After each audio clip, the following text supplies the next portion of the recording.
Ladies and gentlemen, please welcome Senior Vice President, Security Products, VMware, Tom Korn.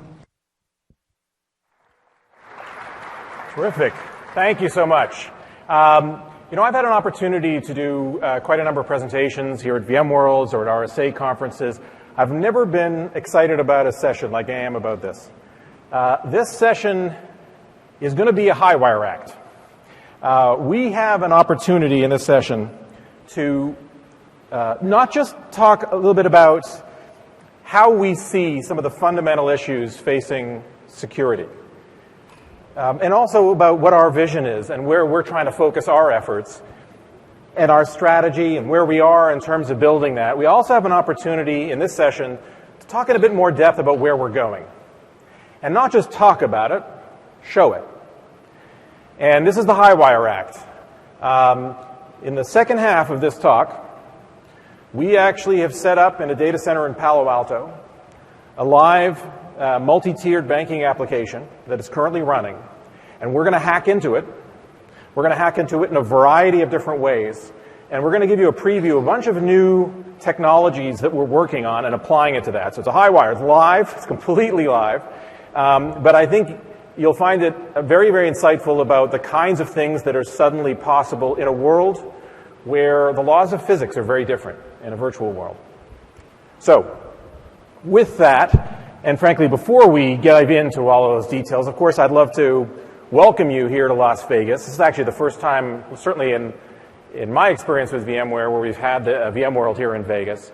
Vegas has obviously been around for a while. From its early days, in the turn of the century, when it was a small village of about 600 people, to the 30s with big government projects like the Hoover Dam, which are an extraordinary thing to see, where suddenly we have tourists coming here, to the 50s and the heyday and the early days of the casinos, where suddenly not only was the population growing, but the tourist population was growing, and we had at that point about 8 million visitors annually, to the 90s, where we had the mega resort area. Already population growth was growing quite substantially. The city's boundaries were growing.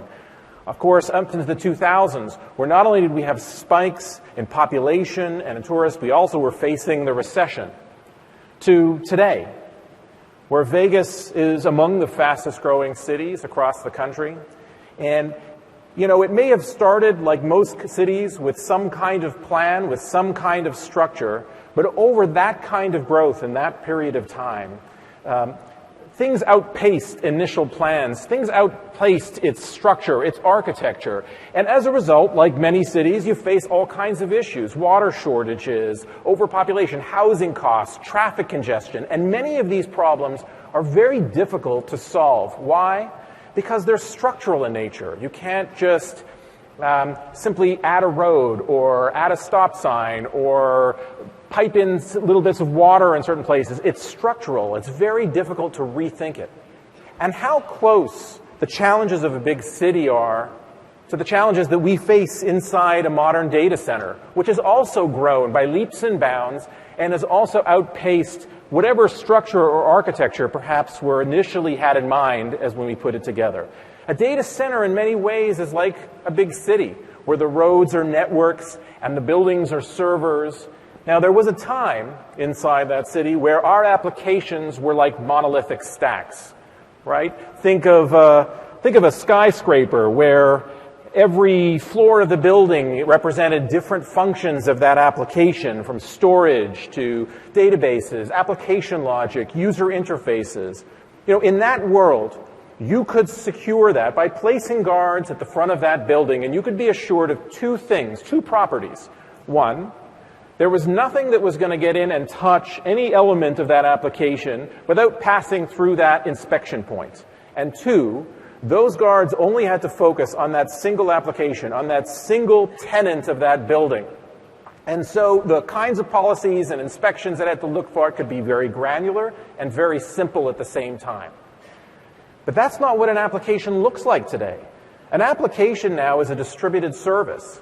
It's web servers talking to app servers, talking to talking to databases, storage servers. It's composed services. An application today is a distributed system. It's a network. And we have hundreds, sometimes thousands, of these kinds of applications commingled on a common generic infrastructure, right?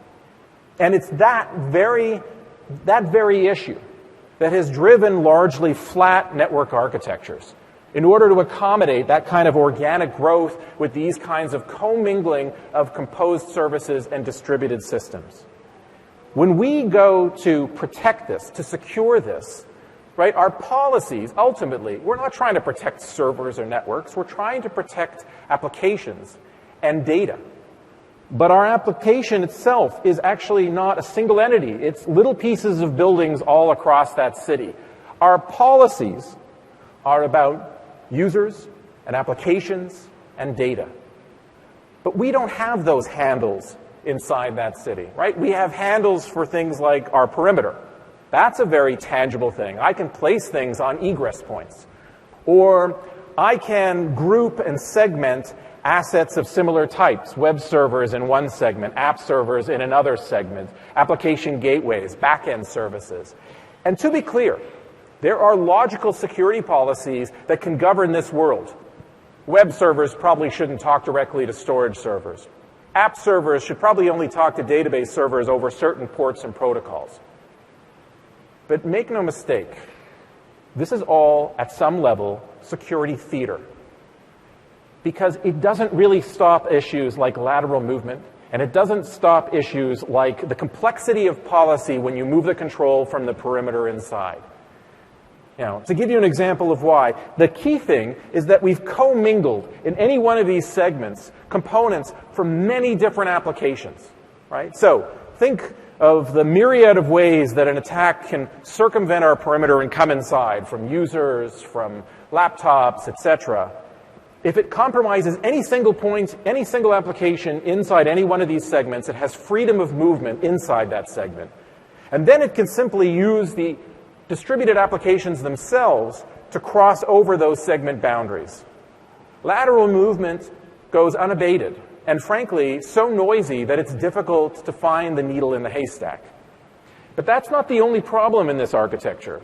The other problem is policy complexity, because it turns out to be orders of magnitude more complex to put a control that was once on the perimeter inside. And here are two examples of why. First of all, where would you put them, right? I had a single egress point. Now that I'm putting things inside, it's a city. You're going to put one on every street corner? Then you run into all these issues like commingled policy. That firewall up there, sitting in between two segments, has to have the policies for every conceivable application that might cross its way. That's why it has 30,000 rules in it. And when was the last time any of you removed a rule from a firewall? Right? It's an incredibly complex thing. Right? And then you have things like commingled policy. I have multiple instances of controls, so that if traffic flows from one machine to another and hits 5 different firewalls, our effective policy is the policy of every firewall that you hit in the order that you hit, depending on the route that you took. It becomes intractably complicated. Now, it is, in essence, in our view, an architectural issue, an architectural gap between what you're trying to protect, the applications, and where you're trying to protect it from, the infrastructure. From the policies that we're ultimately trying to enforce to where the controls are going. The infrastructure has no longer a good proxy for the applications sitting above it. And that is an architectural gap that is at the center of so much of this problem that we're facing around security. Now, one way of addressing this architectural gap is to build a different data center for every application. If you do that, you actually could address some of these issues, right? You could, a single data center application, or an application having its own data center, would be very difficult to do lateral movement across from data center to data center. Furthermore, it's very simple to align controls. We're essentially going back to our skyscraper. You know, it would roughly cost the gross domestic product of a small European nation to do this. But other than that, conceptually, makes sense. Now, what on earth does any of this have to do with virtualization? And here's the kicker. Right? Virtualization, if you think about it, is an abstraction layer sitting in between the infrastructure below and the application sitting on top of it. And the really interesting property of that is the ability to, in an overlay, abstract the application onto a different plane and to be able to operate controls on that plane. Right? And it gives us three very interesting properties. Alignment, the ability to align controls in the infrastructure to the application above it. Ubiquity.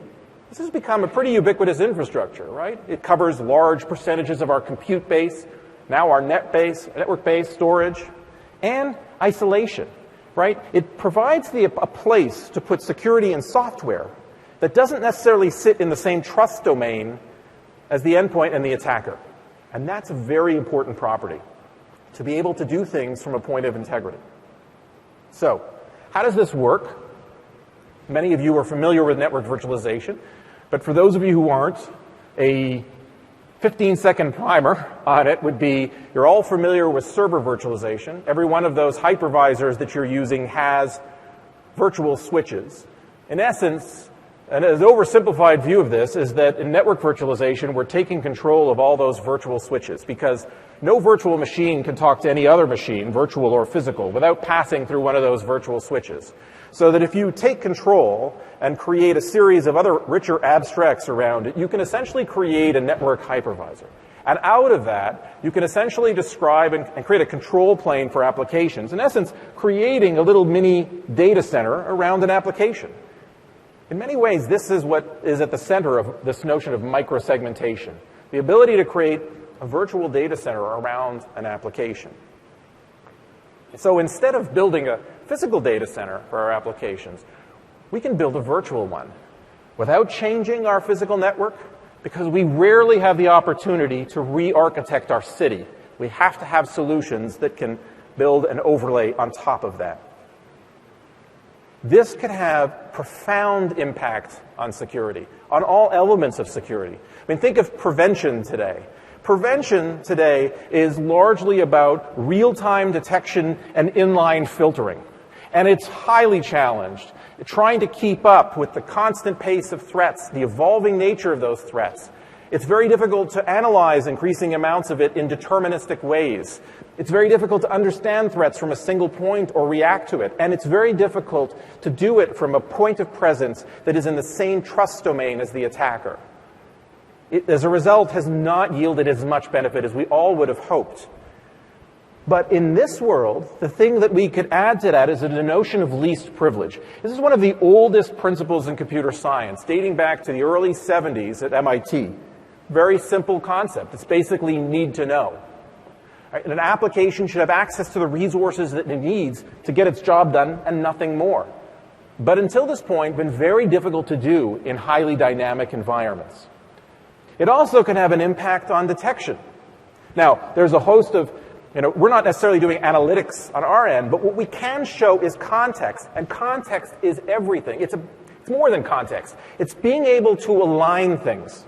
There's a big difference when you're looking at a series of pieces of data and they're not aligned, and you're trying to make sense of it, as opposed to something that can help you align the telemetry points around a unifying principle. And in this case, the ability to say, I can see my alerts, my data, my telemetry in the context of the application that's sitting above it.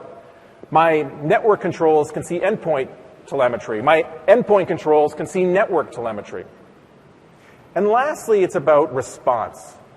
Today, response is largely manual, unorchestrated, and as a result, it's labor-intensive, it's inefficient, and it sometimes creates as many problems as it solves as we try in the middle of an attack to try to pull the systems or address the campaign as a campaign as opposed to playing whack-a-mole in our environments. But in a virtual environment, the promise is to be able to automate some of the remediation and leverage the infrastructure itself as a remediation mechanism, right? So, this helps tremendously in the context, you think of a context of a modern attack, a modern kill chain, right? This kill chain, which really represents the process of an attack, The majority of our resources today are still going into trying to prevent intrusion. And where a lot of the things I'm discussing here today helps us tremendously in addressing propagation and extraction. That stage in this attack where someone has managed to get in somewhere, maybe not in a critical resource, but is escalating privileges and moving laterally through the environment, ultimately working their way into critical applications and breaking in either through exploits through network connectivity or data level, compute level exploits from the top down, or from infrastructure and data level exploits from the bottom up. It's in these areas, in that middle part, where we can make huge strides forward. And it's critical because security is an asymmetric battle. An attacker fires 1,000 bullets and we have to stop all 1,000. They only have to succeed once. But it gets more symmetric as you move through these kill chains if we have the ability to see things in context and react and address and lower our attack surface. Our vision here is a simple one.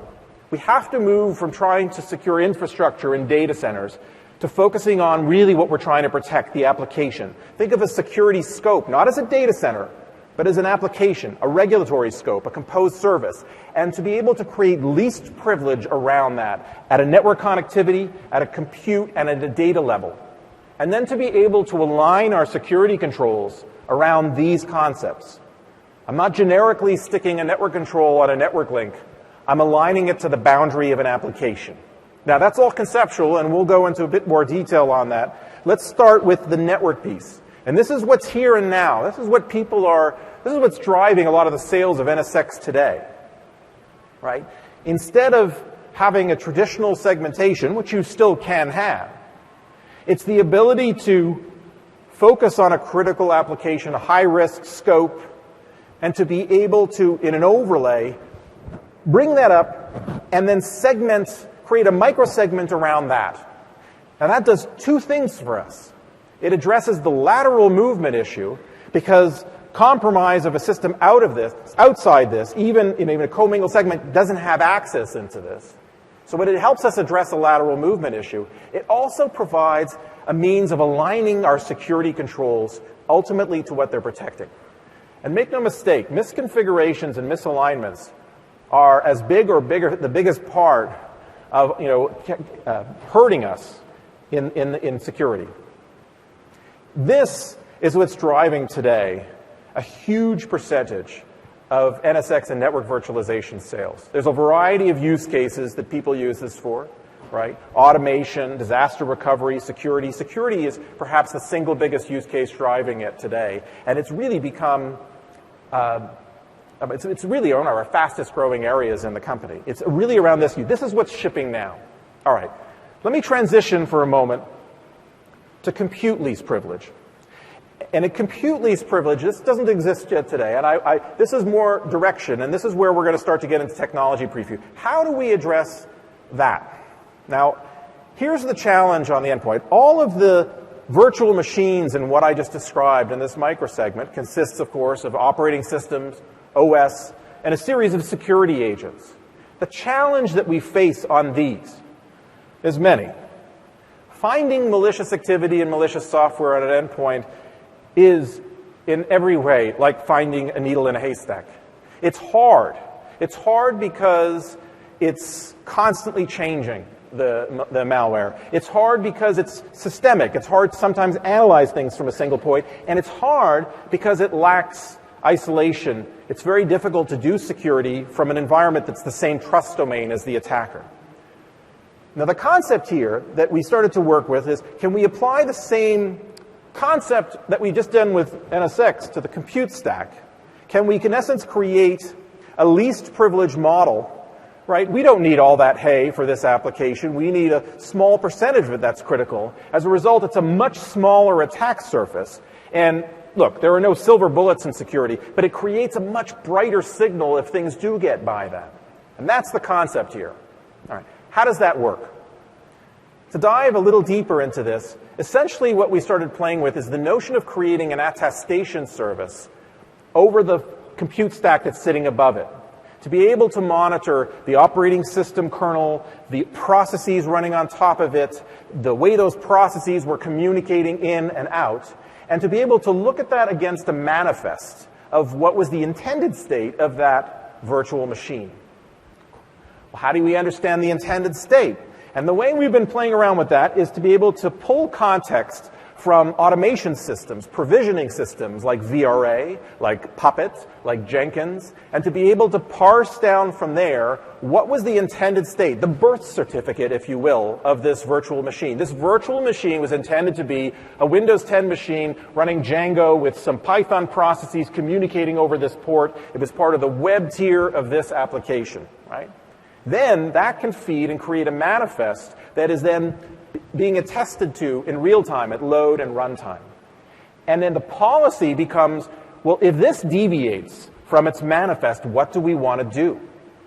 And there's a whole variety of things that we have at our fingertips using NSX and ESX. We can bring up gold images, we can quarantine, we can insert full packet capture, we can increase logging, we can harden. The sky is the limit, right? What is also very interesting here is where we're doing this. In essence, the idea is to put this inside not the guest, but a virtual enclave in the hypervisor kernel.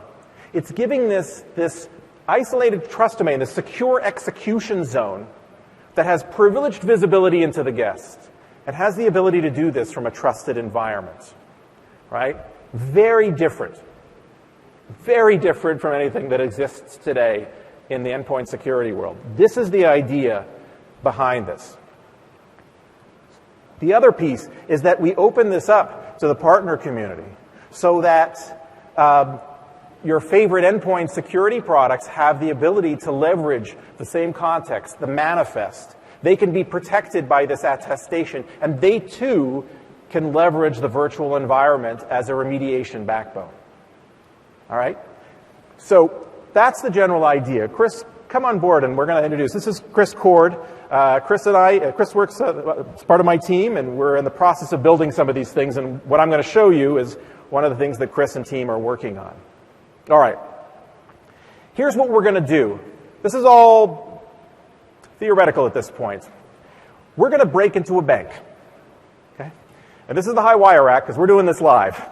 What we've done is we've set up a multi-tiered application in our data center in Palo Alto. We are hardwired connected into the internet. We're VPN'd in, okay? So essentially here, we have a Django app server, or a series of Django app servers connect to a series of SQL Server databases, and we've set up a mortgage application. And what we're going to do is we're going to break into that mortgage application, and we're going to get rid of my mortgage. If any of you would like your mortgages taken care of, please see us after the show. And we already have hands. Okay.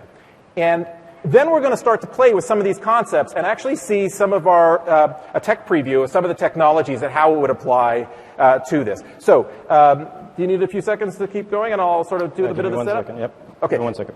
Okay, so here's the idea, just so that you see what we're going to do is we're going to do an exploit to set up a reverse TCP connection to that Django server. This is about coming sort of top down into it, okay? So we've set up standard Django configurations, etc. We're exploiting some vulnerabilities in that. We're setting up a remote listener. We set up a remote TCP connection, right? So the communication is going outbound, right? We've written a PowerShell script. We've also done an attack with a Python script, which we load in that gets us into that Django server. And then once we're in that, we have free reign in there. So we can see things like the configuration of that and what are the credentials that it's using to connect to that database.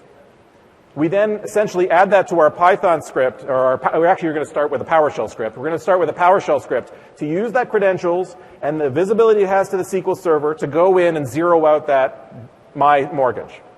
Okay? That's the general idea. Right? That's where we're going to start. Once we get through that, we're going to do a couple of other attacks to this. We're also going to do an attack where we do a SQL injection attack on that Django app server. So instead of running some scripts in it, we're actually taking control of that, and we're going to use that to zero it out. Make sense? Okay? Sounds like fun? How you doing? Good. All right. So Chris, let's start by logging in, and we'll get into it. We'll take a look at my mortgage. Okay. Oh, yes, sorry. Could we bring... Okay, so now we're looking up to our login. Here we go. $10 million, your basic teardown at Palo Alto today. So, all right, here we're going to do, we have a mortgage, we're going to flip over, and Chris is going to start by setting up a remote listening, right?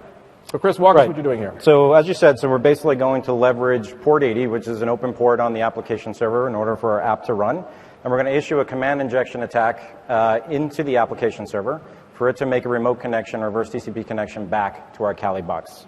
So I'm just using Metasploit here. I'm just going to set it up.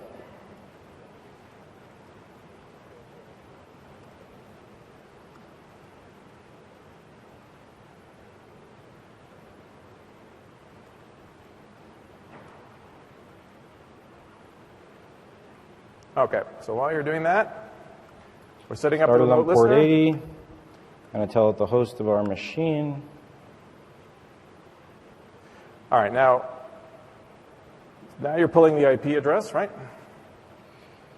So once I give it the host, and then I'll start the exploit. So this is basically starting the reverse TCP listener on our Kali box. Okay.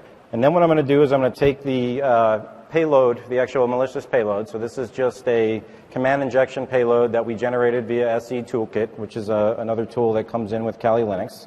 And I'm going to issue that to our application server. So we'll just come back to our app server.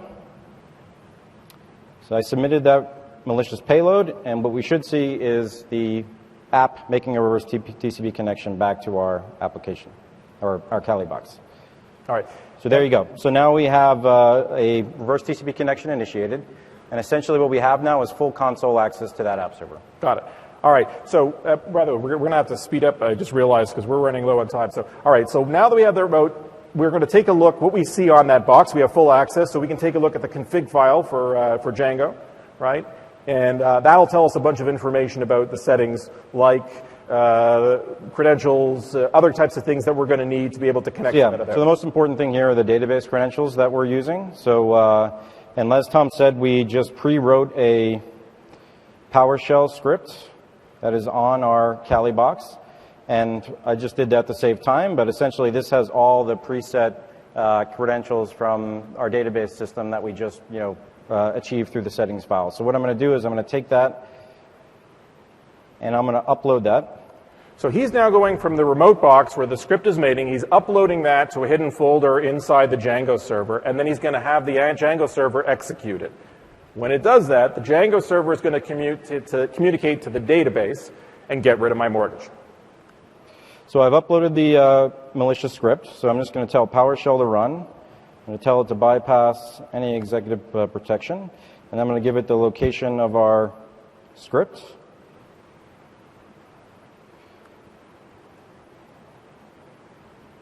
So now our malicious payload is running, and what we see here is that we have successfully cleared out Tom's mortgage. And then we can come back to our app and log in. If I can type. This is the best part of the demo. If we just stopped here. All right, great. So we've zeroed it out. Now, let's look at the concept here. By the way, we've done this attack in a variety of ways. In the interest of time, but we've run it with Python scripts, a bunch of different ways, all right? Let's look at what the concept of least privilege on a compute stack would mean here, okay? So let's reset the mortgage, right?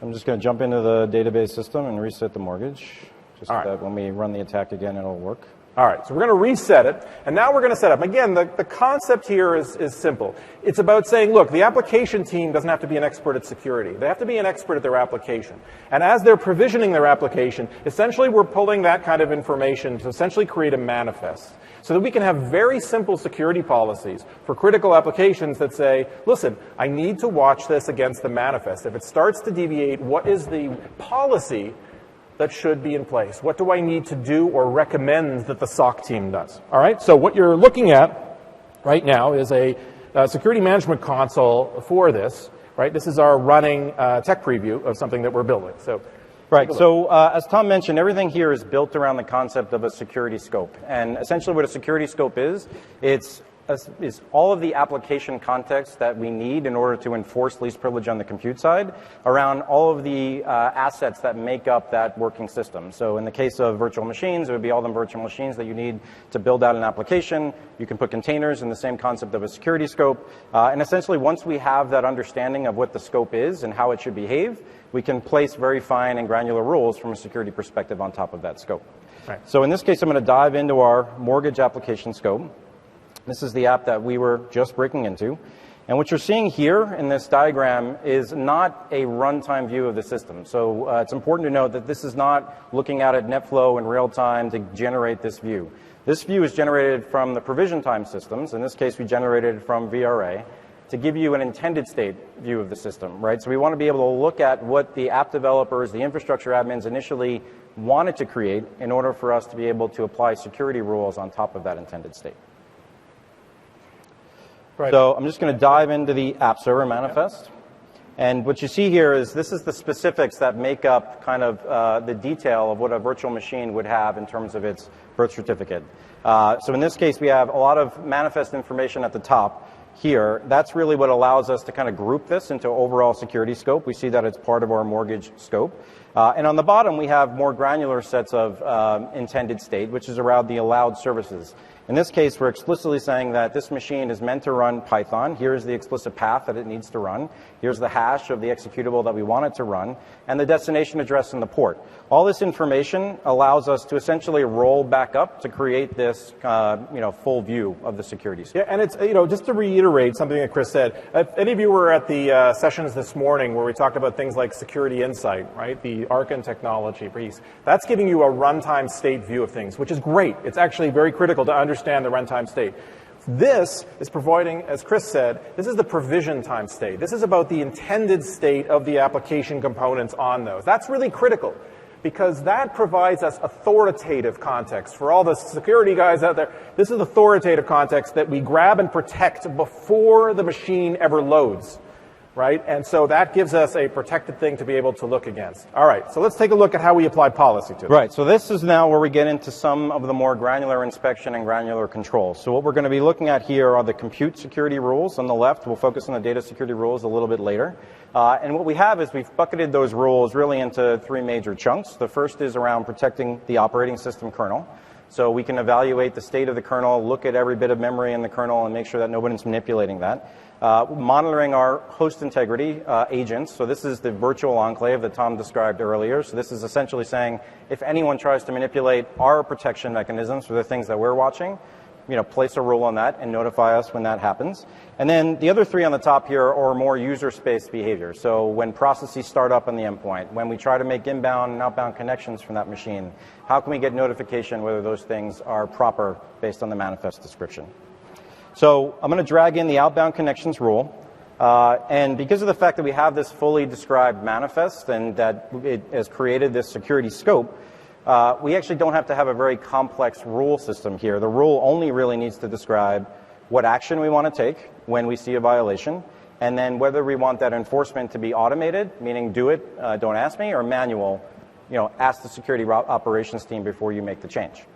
And a key thing, as Tom mentioned earlier, the actions tie into that remediation bucket on the right. So when you look at what potential actions you can take in the system, they're all things that can be manipulated through the software-defined data center systems, right? So you can quarantine a machine via the NSX distributed firewall, shut off all inbound and outbound connections. You can harden the machine, which we expect to be a very common workflow, which is about adding new security services on the fly or changing security policy.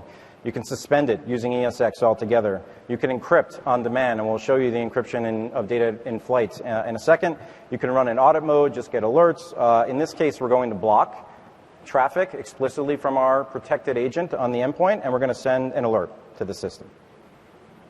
So the next thing I'm going to layer in is the host integrity monitoring. This, again, is what's watching our virtual enclave. In this case, this would be indicative of a very serious threat, so I want to quarantine the machine completely if I see something like this. And I want to do it, though, this time in a manual sense. I want to do it only when the security operations team has said, yes, this is okay. All right, I'm going to apply that. So Chris is now going to push those policies down. Those policies are now going to flow from the management plane out to the hypervisors and into those attestation services that we've built inside the hypervisor kernel, okay? Now, So what you're looking at here is the host log. So this is the hypervisor log of where the application server is running. And essentially what we're doing is we're going to wait for the rules to get pushed down to the system. Now, a key thing here, the users of this. Like, as you notice, it's a very different thing, for example, in a firewall where you're essentially defining intended state, right? In this, what we're defining is reaction state. What happens if things doesn't go awry, right? This is where the design point on this is for the security architects to be able to say, these are the scopes that matter from a risk perspective, and here's what I need to be able to either do or recommend to the SOC to be able to do in the event that this starts deviating substantially from the manifest. New things are kicking up. The operating system kernel is being manipulated, for example. And the response pieces that Chris talked about, those we see being used by the SOC team. It's now providing the SOCs, not just with alerts, but with easy buttons of here's a set of logical routines to go through, incident response routines that can now be automated, and even with their manual intervention on it, right? That's the concept here. Okay, so we see that our rules have been applied. This is our little blue highlight here. I learned that trick a few hours ago, actually. So now that the rules are applied, essentially what I can do is rerun the attack, right? So I want to come back to our Kali box. So now those machines are monitoring against the manifest. Now, so being that we already dropped our malicious payload on the machine already, what I'm going to do here is I'm just going to execute our malicious payload, just like we did before. Okay. Only this time when you come into the host log, what you'll start to see is a bunch of outbound connection alerts. So this is the hypervisor, our monitoring mechanism, notifying you and notifying our management console that we're seeing violations from the manifest. You're putting a connection over a port that's open via the firewall, only you're doing it from PowerShell, which is not what's described in the security scope manifest. right. So we come back to our manager, and now we see that we have an alert, right? Our application server is now under alert. And essentially what this is a notification that you have an outbound connection violation. We've seen unauthorized behavior coming from that endpoint. And in this case, we've already blocked the connection on your behalf based on the policy that you set up before, and we've alerted you. And it's important to note that in this case, you might get to a situation where you need to add this kind of behavior to the manifest, right? So what we're seeing more and more is, developers, infrastructure admins, having the ability to make changes very quickly and without security teams staying up to date. So we feel a lot of the use cases in the system could be monitoring the behavior of the apps in the infrastructure and then being able to see when new things arise, even if it's not malicious behavior, but adding it to your intended state view of the world right here from this system. In this case, this was malicious behavior, so we're going to go ahead and clear out the alert. All right. Now, at this point, as an attacker, I'm getting pissed off. Something is blocking and interfering, and the logical next thing to do is to go after whatever is monitoring me or whatever seems to be blocking me. I go after the control itself. So I start to look around, and there seems to be some processes that are monitoring me. So the next attack is to shut down that, to manipulate that. The problem is that for the attacker, the problem is that from the hypervisor kernel, we are doing this from an enclave, and we're looking at that. We're actually freezing those memory pages around that process. We can see a single bit gets manipulated or changed in that monitoring element that we have. This thing, you can't do that without us knowing, right? Yeah, so what I did is I just, to save time, came right into the app server console, and I ran a little script to manipulate the memory, and you can see in the background here, we get these immediate notifications. All I did was manipulate some code pages and some data pages in our Goldilocks agent, and we get these immediate notifications in real time that we have some page access violations. Coming back to our console, refreshing here, we can see that we have now critical alerts happening on the application server. And in this case, because of the rules that we set up previously, you actually wanted to quarantine the machine if you saw anything violating your host integrity module. So, as Tom mentioned, a very simple way to just confirm and basically manipulate the NSX distributed firewall, and now the machine is immediately in quarantine state. So, just to validate that it is, we'll ping Google. All right, so Chris is now going to ping. We've just actually reconfigured through NSX to quarantine this. By the way, to the engineers, we have a bunch of the engineers that worked on this in the audience. Guys, this is incredible that you have this up and running. This is all live, everybody, that we're doing this on. So thank you to that. All right, so we failed. So unless Google's down and the whole world's ending, the quarantine was successful. Perfect. All right, great. All right, that's the concept of least privilege, and it's a taste of concept of being able to least privilege. By the way, that would be a very different task to try to do that on end-user machines. But for very purpose-built machines on our critical applications in the data center, actually this is very, very conceivable to do with this kind of visibility. All right.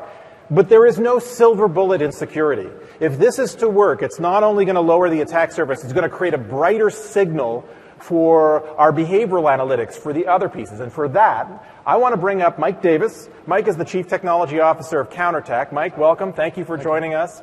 Counterattack is a very interesting company. It's in the endpoint detection and response place, doing a lot of things in behavioral analytics on endpoints. Some very, really interesting stuff, very compelling stuff. And what we wanted to show you is the concept of how these things start to work together and how this can create a brighter signal and remediation options for the kinds of technology that Mike is building, right? So for that, I think, Chris, you're going to start and actually go back and we're going to actually execute a SQL injection attack.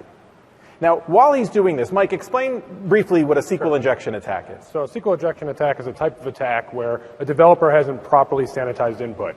So it gives the attacker the capability to control what the database server actually executes. So instead of the attacker getting back normal, say, for example, the name of you as the mortgage holder, they'll potentially get back text about the system or command output. All right. And the reason we're demonstrating this here is that actually wouldn't necessarily get picked up by comparing to a manifest because we're using the application itself. Correct. The application is authenticated. It's supposed to be talking to the database, and it's supposed to be executing commands. But we don't want it to execute malicious commands. We only want the proper commands. So in this case, because we are opening up the context, the manifest to you, how does that help you? Oh, great thing. So as Tom mentioned earlier, authoritative context is very important. So in a behavioral system like ours, either supervised or unsupervised, the biggest risk is false positives, you mentioned before. You get too much noise. So with the authoritative context that we get from NSX, we're able to reduce the amount of data we have to analyze in real time, and then also provide much more detail on our algorithms on what is good and what is bad. So because you know the intended state, the intended behavior of that system, you can hone in and provide very deep analytics knowing that that's what you're trying to compare against. Exactly, without an end user like yourselves having to go in and pre-populate everything. All right. So, Chris, do we have the SQL injection attack? Yeah, so I ran the first attack, and what the first attack did was actually tell the SQL Server database to spin off a new process and then dump some system information to a file. And then I just ran a second attack which said, read me that system information and print it out to the screen. And you can see this is all the system information about that database. All right. So, Chris, let's take a look at the counterattack system that now has access to this piece and walk us through what we're looking at on these screens. So this is our dashboard. Those Yeah, you can see a trace here, which is a malicious activity that we've identified behaviorally. Yep. And so as Chris drives in here a little bit, you'll see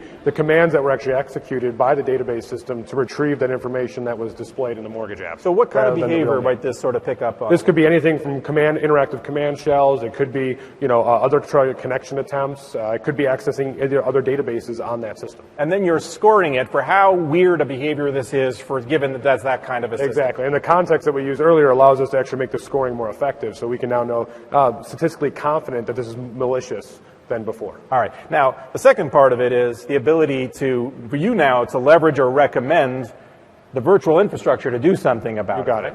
Yeah, 100%. So remediation, as we saw before, is key to this whole thing. I want to actually do something about this now. Now that we have context of what the attack really was, we can recommend the right type of remediation, one that potentially is going to stop the attack either in a more efficient way or prevent downtime from an actual remediation option. Great. So let's take a look at our console, Chris. Right, so we can quarantine directly from here, or we can come into our console.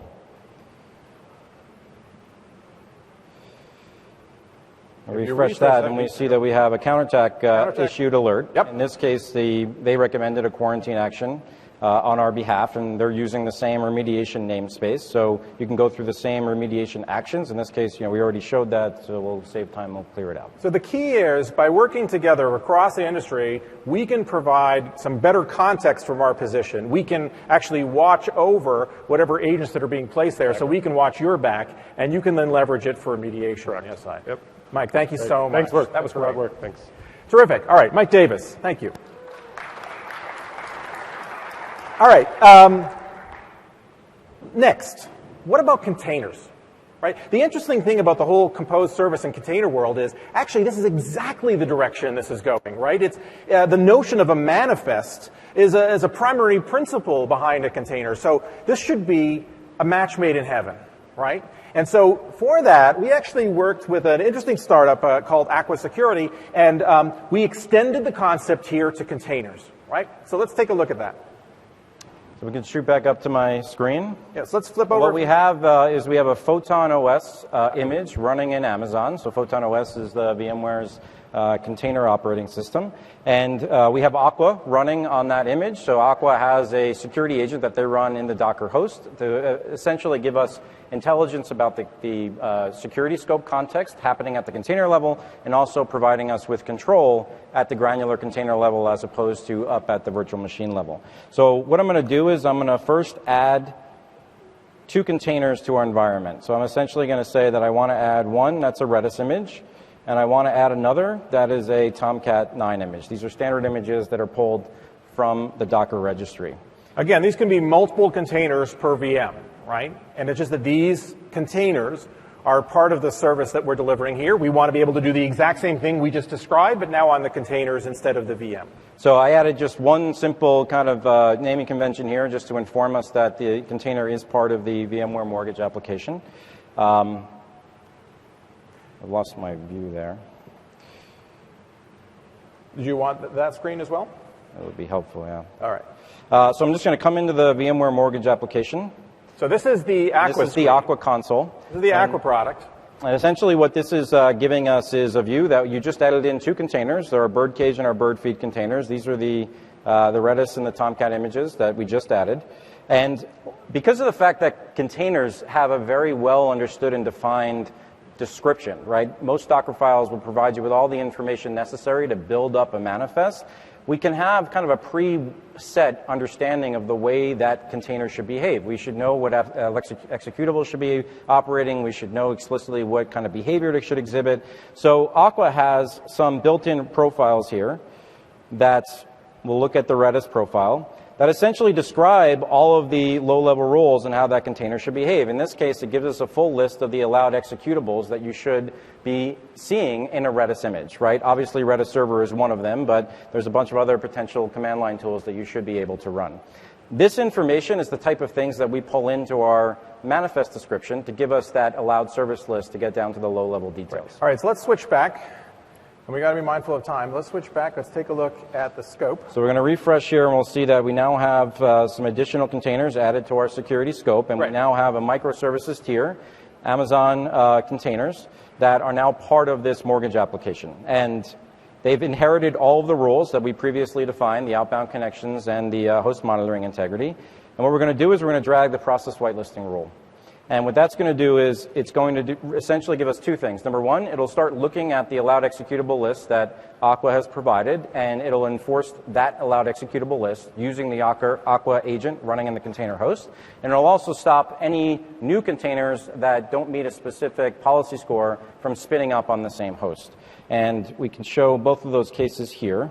So the first thing I'll do is I'll just try to spin up a row container, an NJIX image. This is, a low or a high CVE score container. Yep. And we get an immediate error saying, that this kind of behavior is not allowed and it's been blocked from the Aqua server. So, okay, maybe the attacker says, I'm going to try to execute something explicitly in the containers that are already running. So he tries to go into our Birdcage container and just run apt-get, which is a command just to install new packages on a Linux box, and normally that kind of behavior would be perfectly acceptable. In this case, it's blocked because of the rule sets that we previously set up. All right. So you're getting the central idea. If we flip over, you can see what the sort of shows up in the security management console. Here you can see the alerts that are generated. Right. So now we have, our alerts coming from the container environment. You can come up, Ashu, and we can just clear those out as we did before. All right. So you get the central idea here, right? The central idea is let's leverage the application team's knowledge about what the intended state of what that machine is, and then we can essentially create an attestation service from a protected area to monitor at load and runtime of those. And our security architects can design policy that says, for the scopes that matter, what do I want to have happen when things deviate in a material way? It also means that third-party endpoint controls can leverage all three of those components. That's the central idea here. Make sense? All right.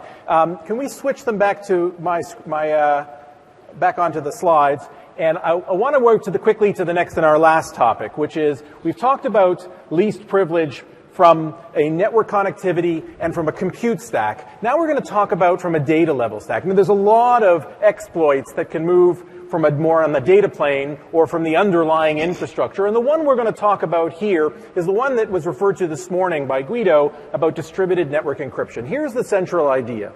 The thing we're trying to protect against, in this case, is the physical underlay. If I compromise a switch, if I compromise something in the physical underlay, I'm in a position to listen and see all the internal data of that application as it moves across that component. Not only that, I have the ability to spoof machines and to be able to manipulate other machines based on that position, right? And that's the central idea here. And if I try to solve this traditionally, I'd have to set up point-to-point encryption tunnels for every conceivable communication pair in this environment. I'd have to manage all the keys associated with that. And I'd have to deal with all the network security controls that no longer have visibility to be able to do deep packet inspection, right? It's a nightmare. It's one of the reasons we don't do a lot of this, right? In fact, a lot of this is tried to address at application level of encryption, which has its own complexities associated with it. Instead, what we do here is deliver encryption as a distributed service, much like we have other elements that are done as a distributed service, and it changes the game, the equation, very, very dramatically. So, what are we going to do? What we're going to do is we're going to break into the bank. And we're going to do that using the physical infrastructure instead of coming down through the compute stack. To do that, we've brought up Ashu. Ashu is actually on the dev team, the QE team on our distributed network encryption. And we're going to flip, if we could flip screens over onto the demo station to Ashu's station. All right, so Ashu, walk us through what we have here. What are we taking a look at right now? So as you said, we have hacked into the underlay, and there is a Wireshark running here. And we can see all the packets which are going through between the app and DB. Right. And since this is like, we can run a script to capture these packets, but we are mostly interested in getting the TDS packets, which usually MS SQL uses to send data between the app and the DB. All right, so very critical. He's compromised a switch. And by compromising a switch using a free tool like Wireshark, he can now see all the packets that are traversing those. So let's log in. We'll log back in. So I would need a little help here. If you can tell me your password. It's 1, 1, 2, 2, 3, 3, 4. Wow, that is the most secure password I've seen. All right. Let's take a look. Here's my mortgage. All right, so now let's go back. We actually just took a look. Your Wireshark should pick up all of that kind of data in those transactions. That's correct. As I was saying, we are interested in all the TDS packets, and we can see a whole lot of TDS packets here. But basically, we want to see the database structure of this SQL server so that we can craft packet and induce an SQL injection. All right, so there's a lot of reasons why you'd want to sniff this traffic and to be able to see this. A lot of confidential data. What we're doing here, we're actually right now looking for the structure of the queries going between this so that we can structure in Metasploit, a tool that we can use to craft new packets, to inject commands.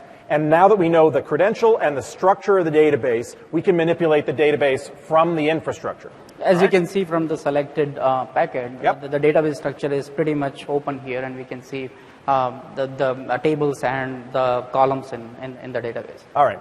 So we'll use this information and the credentials which we took before from our last attack, and I have a script again inside our Metasploit. All right, so those of you not familiar, Metasploit, a free tool. It's used a lot in pen testing. It allows us to craft various kinds of attacks, et cetera, and we can craft packets on it. So we're essentially running a Metasploit script against the database. What Bashu is doing now is he is creating a machine that is spoofing that Django app server. And it has the credential of it, it knows the structure, and it's sending commands to the database, and the database doesn't realize this is not coming from the actual Django server. Right, so I've started the pre-created script, It uses the same database structure and the credentials, and it should essentially send an SQL query to the database, believing it, and the database will believe it is the right packet and act on it. All right. So if we go back and look at our mortgage app, refresh.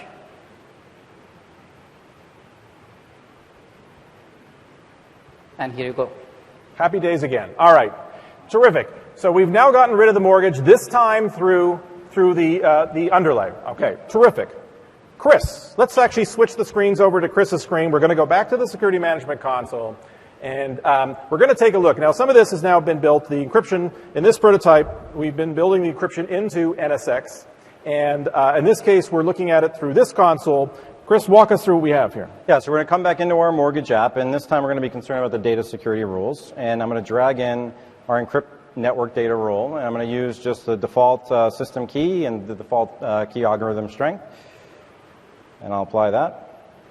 All right. What just happened when Chris did that is that we've pushed these policies to an encryption filter we've built into the virtual switch. And we've told it that any communication out of any of the machines in this scope needs to be encrypted, authenticated, and integrity checked. And I don't care if those are on a stretched network or on two different sites, this thing all works. It's one key for that microsegment for this scope that is being rotated. All right, so we're pushing that policy down. By the way, on the side, you'll see other types of encryption that connecting to other efforts and products inside VMware. If you drag and drop encrypted stored data, it would encrypt all those VMX and VMDK files at rest. If you drag and drop vMotion, that would encrypt. If any of those machines ever vMotioned, they would be encrypted. You can even do network integrity, which is everything but the encryption if you wanted to authenticate and integrity checks. All right, so once we push that policy, We're good. We'll just go down. we're going to go over. All right, Ashu, let's see, Mr. Smarty Pants, let's see if you can actually execute this now. What do you see? Right. So again, We're going to switch over the monitors onto Ashu. Okay. again, we are at the same place trying to listen to the traffic. Now we will try to log in and see if we see the TDS packets now. All right, so we log back Logged in. I've already resetted the mortgage app. Okay. And then if we go back again to our Wireshark and try to run our pre-created filter, yeah, no packets. There are no packets. Okay, let's take a look at why. Let's show all the... This is why, because now it is getting all the traffic between app and DB is being encrypted. And if we look at the ESP package, which is IPsec protocol, encapsulated security protocol, we see all the packets are now encrypted. All right, so if we take a look back at the... all right, you're now blind to it. Right. You also, if you tried to execute, Yeah. if you actually took the stuff we had before and tried to execute, Yeah. So we'll try to execute our same script again in the hope that it works. Yep. And we'll see that it should fail because now all the packets, as you said, are authenticated and integrity checked. Right. So here's key. We've just encrypted all of the underlay around this without setting up point-to-point encryption tunnels. This will move when it moves. Right. It is completely agnostic to the application. Right. It's a big, big step forward. And we believe, actually, a lot of the use cases are going to be places where people probably would have thought to use application-level encryption, and instead use something like this, completely independent and completely agnostic to that. Right? It's a really, really powerful mechanism to be able, on all fully aligned to everything else. Yeah. So it's failed? Yeah, it has All failed. right. We can go back and check our mortgage. All right, so confirm. we go back actually to Chris's, go back to the PowerPoint slide if we could. Go back to my deck if we could, and we'll just wrap this up. All right, Guido, in his keynote this morning, talked about extending NSX to the public cloud. Pretty cool. And that movement is also going to enable us to extend these concepts, right? So that if you had virtual machines up in the public cloud, the ability to apply network encryption, as Guido showed this morning, and essentially whether it's a group of machines forming an application in the public cloud or an application that spans, for example, web servers in Amazon connecting to a bunch of things on side, that can be a single microsegment, and you can encrypt that, right? Really, really powerful stuff. And then ultimately what happens is you have a series of machines, some of which on-prem, some of which are in Amazon, and you're simply dragging and dropping encryption onto that. It's a really, really powerful mechanism. Really, really, I think, really game-changing from a security perspective and how we think about this. All right. Terrific. Chris, Ashu, thank you so much. Really appreciate it. Pretty impressive stuff. That was a live demo, a live hack. 86 million things could have gone wrong on that. It's actually shocking me. All right, so again, the concept here, to be able to think about things in terms of applications, regulatory scopes, to create least privilege and lower the attack surface and create brighter signals based on that and align security controls to it. When we do network least privilege with what we're doing today in microsegmentation, we're inhibiting all this lateral movement issues that we're contending with, right? Because it's much harder to move laterally into ultimately a separate network or an isolated zone. And we're giving ourselves a policy primitive to align controls to. With the compute least privilege, now we're addressing a separate vector, right? We're taking these machines, we're creating an attestation service to be able to monitor that against its manifest, and we're addressing kind of exploits that are coming in through the application and coming down into that compute stack. And as we extend this to the third leg and do data least privilege, to be able to take that same scope and say, I'm going to apply encryption to all and create confidential communications between these components. Now we're addressing a whole range of exploits that deal with sniffing and spoofing these from the physical underlay, all aligned to the same fundamental primitive. That's what's extraordinarily powerful, right? And, of course, to align security controls to the same primitive, to the same concept, to the same abstraction. This is what we mean by not being about securing virtualization, but using virtualization to secure things, right? In summary, it's an architectural gap that we're contending with more than anything, right? We have to start thinking about how we architect security in.